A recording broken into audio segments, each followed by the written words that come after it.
जिन्दगीमा धेरै मकैका बोटहरू रोप्यो पनि र मकैका बोटहरू देखियो पनि गाइस, तर यतिको एउटै बोटमा चारवटा चाहिँ फल्ने होइन घोगा लाग्ने मकै चाहिँ पहिलोचोटि देख्दैछु गाइस। हेर्नुहोस् त कति मेहनत गरे हो कि यो बिउै त्यस्तो हो कि होइन यहाँको माटो त्यस्तो हो कि।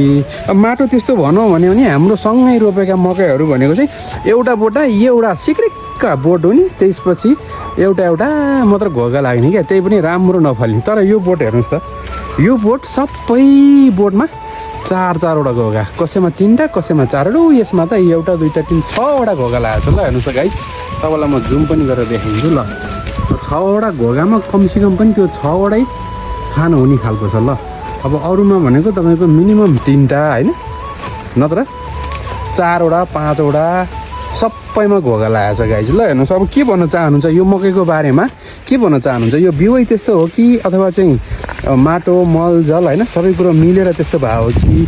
ल बोट पनि कति राम्रो छ गाइस, हेर्नुहोस् त। ल के भन्न चाहनुहुन्छ यो मकैको बारेमा कमेन्ट गर्नुहोस् है गाइस। एकदमै मजा लाग्यो क्या यो मकै फल्दा देखेर मलाई चाहिँ।